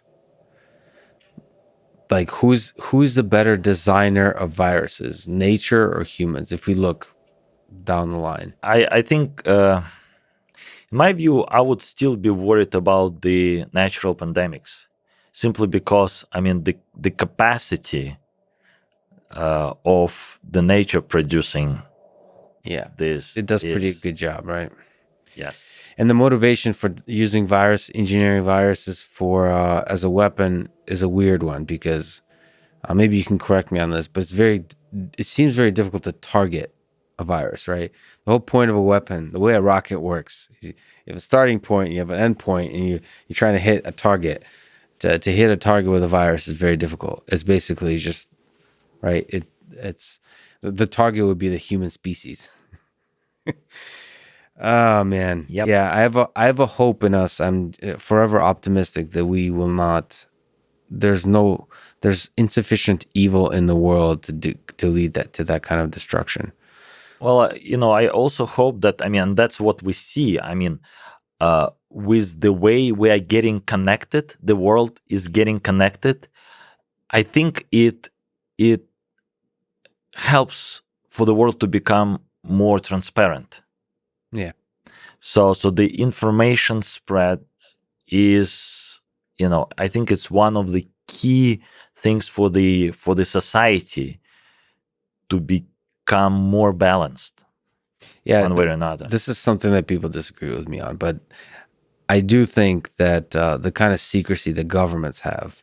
So you're kind of speaking more to the other aspects, like research community being more open, companies are being more open.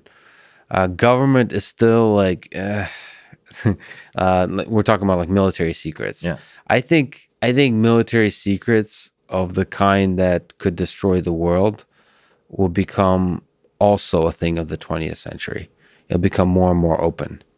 Yeah. Like I think nations will lose power in the 21st century, like lose sufficient power to where transparency is more beneficial than secrecy. But of course, it's not obvious. Let's hope so. Let's hope so. That the governments will become more transparent. So we last talked, I think, in March or April. What have you learned? How has your philosophical, psychological, biological worldview changed since then? Or you've been studying it nonstop from a computational biology perspective. How has your understanding and thoughts about this virus changed over those months, from the beginning to today? One thing that I was really amazed at how efficient the scientific community was. I mean, and even just judging on this very narrow domain of protein structure, understanding the structural characterization of this virus from the components point of view, of the whole virus point of view. If you look at SARS, right, the something that happened, less than 20, but close enough 20 years ago, and you see what when it happened, what was sort of the response to by the scientific community. You see that the structural characterizations did occur, but it took several years, right? Now, the things that took several years, it's a matter of months, right? So we see that the research pop up. We are at the unprecedented level in terms of the sequencing, right? Never before we had a single virus sequenced so many times, so which allows us to actually to trace very precisely the sort of the evolutionary nature of this virus, what happens. And it's not just this virus independently of everything. It's the sequence of this virus linked, anchored to the specific geographic place, to specific people, because the our genotype influences also the evolution of this. It's always a host pathogen co-evolution that occurs. It'd be cool if we also had a lot more data about so that the spread of this virus, not maybe, well, it'd be nice if we had it for like contact tracing purposes for this virus, but it would be also nice if we had it for the study for future viruses to be able to respond and so on. But it's already nice that we have geographical data and like basic data from individual humans. Yeah, exactly. I think contact tracing is obviously a key component in understanding the spread of this virus. There is a number of challenges, right? So X Prize is one of them. We just recently took a part of this competition. It's the prediction of the number of infections in different regions. Oh, sure. Obviously the AI is the main topic in those predictions. Yeah, but it's still the data. I mean, that's a competition, but the data is weak on the training. Like it's great. It's much more than probably before, but like it would be nice if it was like really rich. Like I talked to Michael Mina from Harvard. I mean, he dreams that the community comes together with like a weather map of viruses, right? Like really high resolution sensors on like how from person to person the viruses that travel, all the different kinds of viruses, right? Yeah.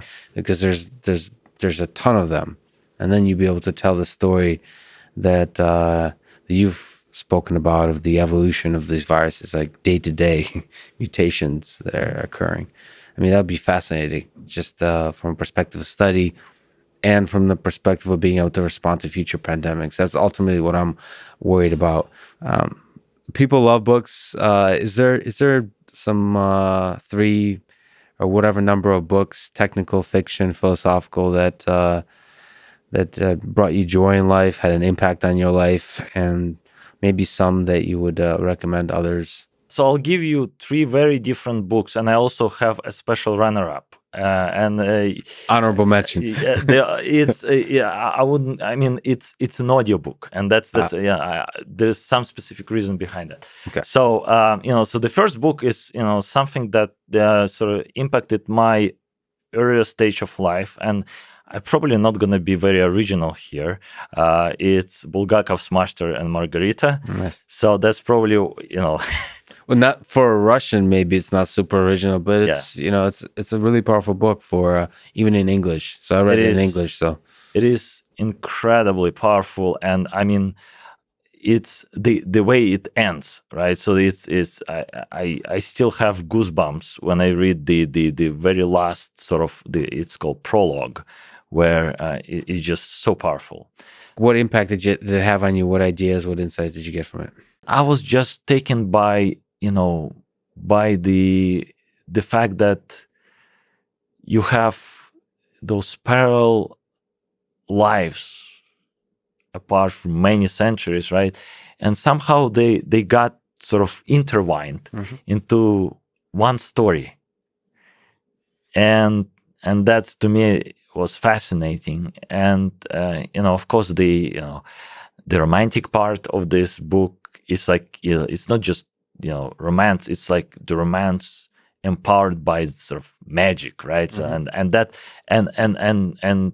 maybe on top of that you have some irony, which unavoidable, right? So because it was that the Soviet time, but it's deeply Russian. So that's the wit, the humor, the pain, the love, all of that is one of the books that kind of captures something about Russian culture that people outside of Russia should probably read. I agree. What's the second one? So the second one is again another one that it happened. I read it later in my life. I think I read it first time when I was a graduate student, and that's the Solzhenitsyn's Cancer Ward. That is amazingly powerful book. What is it about? It's about, I mean, essentially based on Solzhenitsyn was diagnosed with cancer when he was reasonably young, and he made a full recovery. But so this is about a person who was sentenced for life in one of these, camps. And he had some cancer. So he was, transported back to one of these Soviet republics. I think it was, South Asian republics. And the book is about, his experience being a prisoner, being a patient in the cancer clinic, in a cancer ward, surrounded by people, many of which die, right? But in a way, the way it reads. I mean, first of all, later on, I read the accounts of the doctors who describe this, the experiences, in the book by the patient as incredibly accurate. Right. So I read that there was, some doctors saying that, every single doctor should read this book to understand what the patient feels. But, again, as many of the Solzhenitsyn's books, it has multiple levels of complexity. And obviously the if you look above the cancer and the patient, I mean, the tumor that was growing and then disappeared in his in his body with some consequences. I mean, this is allegorically the Soviet. Yeah. And he actually he agreed. When he was asked, he said that this is what made him think about this, how to combine these experiences.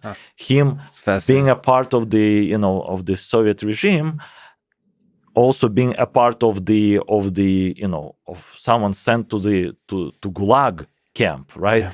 And also someone who Who experienced cancer in his life.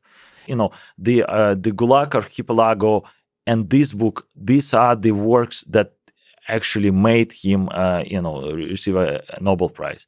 But to me, I've read different other books by Solzhenitsyn. This one is, to me, is the most powerful one that. And by the way, both this one and the previous one you read in Russian?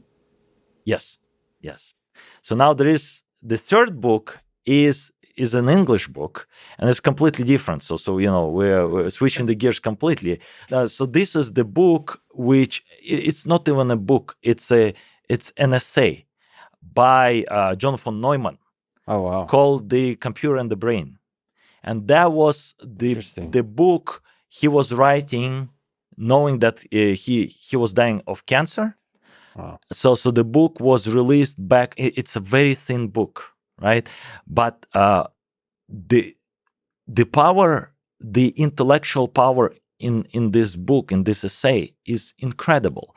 I mean, you probably know that von Neumann is considered to be one of these biggest thinkers, right? So his intellectual power was incredible, right? And you can actually feel this power in this book, where the person is writing knowing that he will be, he will die. The book actually got published only after his death back in 1958. He died in 1957. But he tried to put as many ideas that, he still hadn't realized. And, so this book is very difficult to read because, every single paragraph is just compact. Is filled with these ideas, and the ideas are incredible.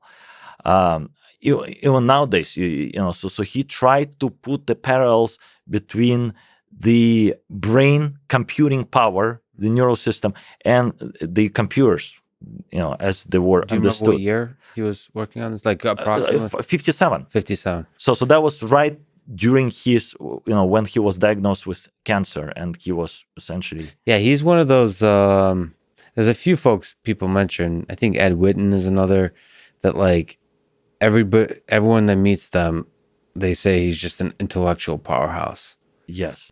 Okay, so And who's the honorable mention, the runner-up? And this is, I mean, the reason I put it sort of in a separate section, because this is a book that I recently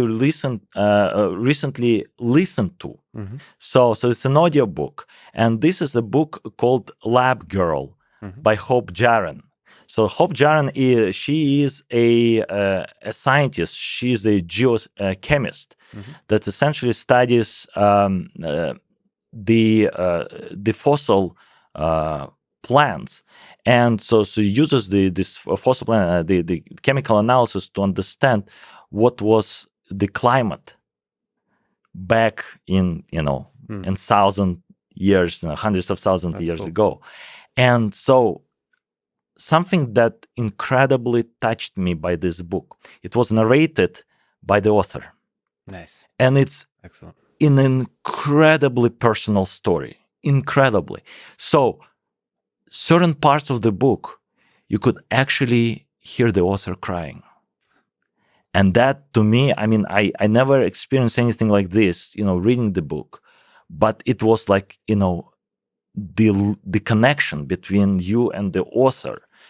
And I think this is really a must read, but even better, a must listen Must listen. to audiobook for anyone who wants to learn about sort of, academia, science, research in general, Mhm. because it's a very personal account about her becoming a scientist. So we're just before New Year's. Uh, we talked a lot about some difficult topics of viruses and so on. Do you have some exciting things you're looking forward to in 2021? Some New Year's resolutions, maybe silly or fun, or something very important and fundamental to the world of science, or something completely unimportant? Well, I'm definitely looking forward towards things becoming normal, right? So yes, so I really miss traveling. Every summer, I go to a international summer school. It's called the School for Molecular and Theoretical Biology. It's held in Europe. It's organized by very good friends of mine, and this is the school for gifted kids from all over the world, and they're incredibly bright. It's like every time I go there, it's like it's a highlight of the year.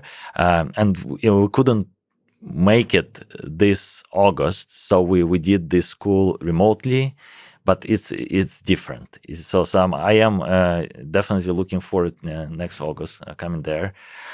I also, I mean, one of my personal resolutions. I realized that being in house and working from home, I realized that actually I apparently missed a lot, spending time with my family, believe it or not. Yeah. So you typically, with all the research and and teaching and everything related to the academic life, I mean, you get distracted, and you don't feel that the fact that you are away from your family doesn't affect you, because you're naturally distracted by other Yeah. things. And this time I realized that that's so important, right? Spending your time with the family, with your kids. And so I'm that would be my New Year resolution, in actually trying to spend as much time as possible. Even when the world opens up. Yeah, that's a beautiful message. That's a beautiful reminder. I asked you if there's a Russian poem you could read that I could force you to read, and you said, "Okay, fine, sure." Uh, do you mind reading? And you're like, Sure. you said that no paper needed. So Nope. So yeah, so this poem was written by my namesake, another Dmitry Kemerfeld, and is a it's a recent poem, and it's called "Sorceress," Ведьма, in Russian, or actually koldunya. So that's sort of another sort of connotation of sorceress or witch. And I really like it. And it's one of just a handful poems I actually can recall by heart. I also have a very strong association when I read this poem with Master and Margarita, the main female character, Margarita. And also it's about it's happening about the same time we're talking now, so around New Year, around Christmas. Do you mind reading it in Russian? I'll give it a try. В белой вьюге, белой зыби, белой мгле, на распятии сопящих городов ты, безумная, летала на метле, зябко ежась от январских холодов. Пах сочельник апельсином и треской, ветер вялил новогодние шары, и подвластны твоей силе колдовской гибли души и кручинились миры. Так ты узила глаза свои, ярясь, что любой, кому спускалась благодать, был готов за эту ведьминскую связь без оглядки душу дьяволу отдать. На погостах веселилось воронье, ну а я, без предрассудков и рубах, выбегал, чтобы почувствовать твое изумленное дыхание на губах, чтобы кожей, языком, ребром крутым на чужой, уже на призрачной земле вспоминать, как над землей летала ты в белой вьюге, белой зыбе, белой мгле. That's beautiful. I love how it captures a moment of longing and maybe love even. Yes. To me, it has a lot of meaning about, this something that is happening, something that is far away, but still very close to you. And yes, it's the winter. There's something magical about winter, isn't it? What is I don't know. I don't know how to translate it, but a kiss in winter is interesting. Lips in winter and all that kind of stuff. It's beautifully. I mean, Russian has a way. There's a reason Russian poetry is just. I'm a fan of poetry in both languages, but English doesn't capture some of the magic that Russian seems to. So, thank you for doing that. That was awesome, Dmitry. It's great to talk to you again. It's contagious how much you love what you do, how much you love life. So I really appreciate you taking the time to talk today. And thank you for having me. Thanks for listening to this conversation with Dmitry Korkin, and thank you to our sponsors, Brave Browser, NetSuite Business Management Software, Magic Spoon Low Carb Cereal, and Asleep Self-Cooling Mattress. So the choice is browsing privacy, business success, healthy diet, or comfortable sleep. Choose wisely, my friends. And if you wish, click the sponsor links below to get a discount and to support this podcast. And now, let me leave you with some words from Jeffrey Eugenides. Biology gives you a brain. Life turns it into a mind. Thank you for listening and hope to see you next time.